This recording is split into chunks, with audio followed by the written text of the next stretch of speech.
प्रधानमंत्री विरोधियों को अपना कहते हैं और विरोधी उन्हें तानाशाह बताते हैं। कांग्रेस समेत तमाम विपक्षी दल लगातार यही दोहरा रहे हैं कि अगर इस बार बीजेपी जीती तो देश में तानाशाही आ जाएगी, आरक्षण, संविधान सब खत्म हो जाएगा। आरोप लग रहे हैं कि बीजेपी को 400 पार इसलिए चाहिए ताकि सिर्फ मोदी ही सत्ता में रहे। सोशल मीडिया पर तो कई वीडियोस बाकायदा सिर्फ मोदी को डिक्टेटर बताकर अपलोड किए जा रहे हैं। इस एक्सक्लूसिव इंटरव्यू के दौरान हमने प्रधानमंत्री नरेंद्र मोदी से इसको लेकर भी सीधा सवाल पूछा। सवाल यह था कि विरोधियों की तरफ से लगाए जाने वाले आरोप को प्रधानमंत्री खुद किस तरीके से देखते हैं। प्रधानमंत्री ने इस सवाल के जवाब में पूछा कि क्या तानाशाह का मार्केट डाउन हो गया है। खुद को तानाशाह कहने वालों पर क्यों हंसे मोदी? मुझे लगता है ये जो तानाशाह बिरादरी होगी ना, वो सबसे ज्यादा दुखी होती होगी। उनको लगता है कि तानाशाह का इतना डिवैल्यूएशन हो गया है। पीएम मोदी ने क्यों कहा तानाशाह का मार्केट डाउन हो गया? जो एक्चुअल तानाशाह हो गया ना, उनको लगता है हमारा मार्केट डाउन हो रहा है। तो मुझे ऐसा लगता है। प्रधानमंत्री मोदी ने क्यों कहा मैं थप्पड़ खाकर बड़ा हुआ?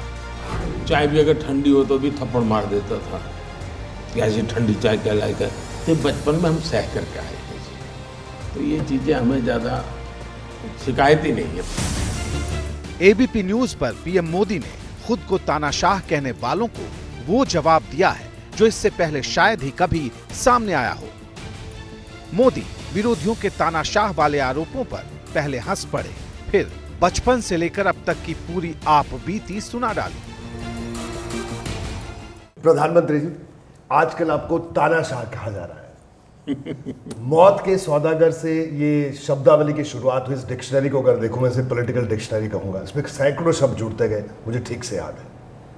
लेकिन नरेंद्र मोदी इसको किस तरह से देखते हैं? इग्नोर करते हैं? तकलीफ होती है? क्या कहेंगे इस पर? मुझे लगता है ये जो तानाशाह बिरादरी होगी ना, वो सबसे ज़्यादा दुखी होती होगी। उनको लगता है कि तानाशाह का इतना डिवैल्यूएशन हो गया है, इतना अपमान हो रहा है, इतना डिग्रेडेशन हो गया। ऐसा कैसा तानाशाह जो तानाशाह की गालियाँ सुनता है फिर भी कुछ बोलता नहीं है। तो जो एक्चुअल तानाशाह हो गया ना, उनको लगता है हमारा मार्केट डाउन हो रहा है जी। तो मुझे ऐसा लगता है। देखिए, मैं हमेशा कहता हूँ और ये मैं मानता हूँ, मैं ये कोई मेरे पॉलिटिकल वर्जन नहीं है, ये नामदार है, हम कामदार हैं। और इसलिए हमारे नसीब में गाली गलौज अपमान लिखा हुआ है जी। और ये बात मैं कोई राजनीति मानने की बात कह रहा हूँ, ऐसा नहीं। मैं बचपन से इसी जिंदगी गुजर करके आया हूँ जी। सामान्य जीवन में भी हमने अपमान बहुत सहन किए हैं बचपन में, क्योंकि हम ऐसी जिंदगी से मैं निकला हूँ कि जिसकी कोई कल्पना नहीं कर सकता। तो मुझे लगता है हम मान के चलते भाई, हम सहन कर लेंगे जी। ये हम उसी से पले बड़े हैं। तो इसके कारण एक प्रकार से मन हमारा, कोई हमारी तारीफ करे तो उस दिन आश्चर्य होता है, नहीं यार कोई सचमुच में गाली दे तो मुझे आश्चर्य नहीं होता, क्योंकि बचपन से यही सुना है। जो बड़े लोग जो होते हैं, जो नामदार होते हैं, तो हम लोगों को ऐसा ही करते हैं जी। मैं कप प्लेट धोता था जी, तो कभी किसी को मैंने ऐसा, जो मेरे फिर छोटी सी दुकान में चाय पीने वाला, वो कप प्लेट वो भी डांट देता था मुझे, कैसा कैसा है वैसा कहे।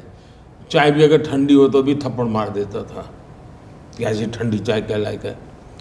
उस समय तो शायद 1 रुपये भी कीमत नहीं थी चाय की। तो बचपन में हम सह करके आए हैं जी। तो ये चीज़ें हमें ज़्यादा शिकायत ही नहीं है। परमात्मा ने शायद यही व्यवस्था मेरे लिए लिखी हुई है। प्रधानमंत्री मोदी ने अपने बचपन की जो कहानी बताई, उसकी आंख को देखी, उनके बचपन को करीब से देखने वाले भी बताते रहे हैं। एबीपी न्यूज की सीरीज नरेंद्र भाई में वडनगर में प्रधानमंत्री मोदी के बचपन की ये कहानी आपने भी देखी होगी। चाटी टिटली रेलवे स्टेशन पे चलाती थी, और जब रेलवे आती थी तो हम और नरेंद्र भाई चाटी टिटली के साथ वो रेलवे के पैसेंजर को हम चाय बेचते थे। भले दशकों गुजर गए हों, लेकिन मुश्किल दौर से आगे बढ़ने का नरेंद्र मोदी का सफर आज भी जारी है और अब लक्ष्य 2024 विजय का है, लेकिन चुनौतियां कम नहीं। ये सही बात है कि देश में एक भय का वातावरण है।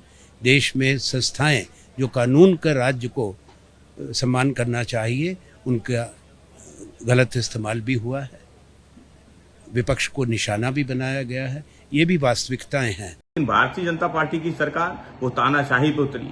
विपक्ष अगर सवाल करता है तो एजेंसियों का दुरुपयोग किया जाता है, मुकदमे लिखे जाते हैं, जांच की जाती है। चुनी हुई सरकारों को गिराने का काम भारतीय जनता पार्टी की सरकार में होता है। पूरे भारत देश को मालूम है कि तानाशाह कौन है, अहंकार में चूर कौन है। प्रधानमंत्री जी को स्वयं मालूम है कि लोग उन्हें अब अहंकारी और तानाशाह कहते हैं। कोई 400 पार नहीं होना है। 400 पार की जगह 200 से हार होने वाली।